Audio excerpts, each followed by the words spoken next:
Les épines procurent des bénédictions extraordinaires. En effet, toute récompense lorsqu'elle est donnée n'apporte pas de joie mais de tristesse. Hébreux 11.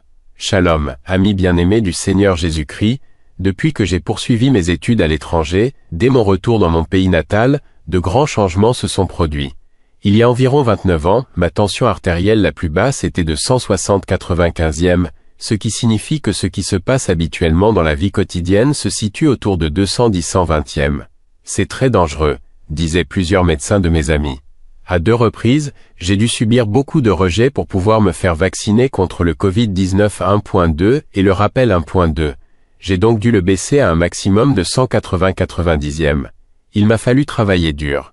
Normalement, la tension artérielle est de 120/80e. Oh vraiment, c'est seulement par la grâce de Dieu que je suis encore en vie. La tension de 110/120e est l'épine. Vivre par la grâce de Dieu est une bénédiction extraordinaire. Je demande à Monsieur Christian Suarto d'Internet Solutions, un seul, de m'accompagner en termes d'éloge et de gratitude. Le matin je reviens. Jeûne Dieu et humilie-toi. Rendez grâce pour le jour que vous avez donné.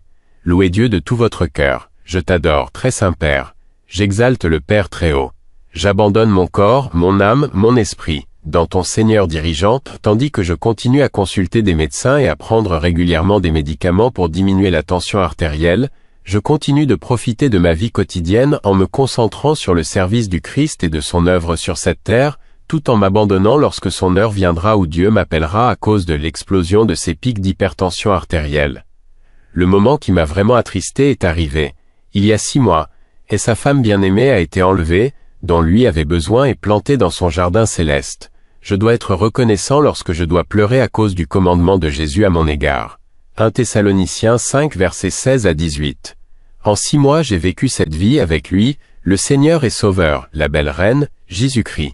Il veut que je proclame la bonne nouvelle de son évangile. Il est très surprenant que les réflexions personnelles que j'ai écrites et audio par Monsieur Christian Suarto de Internet Solutions, un seul, aient pu pénétrer dans 9 pays.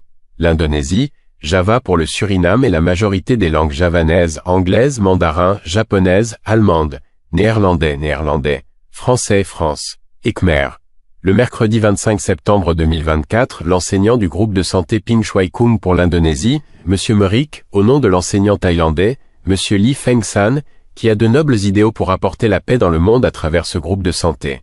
Intéressé par Monsieur Lee Feng San, je suis son groupe de santé dont la philosophie est « la paix dans le cœur, la paix sur terre ». En 2 semaines, 30 minutes chaque jour, j'ai suivi attentivement les instructions de Merik, et ce fut une surprise lorsque j'ai fait vérifier ma tension artérielle au centre de santé de Sambiroto, à Semarang. Le médecin et moi avons été surpris.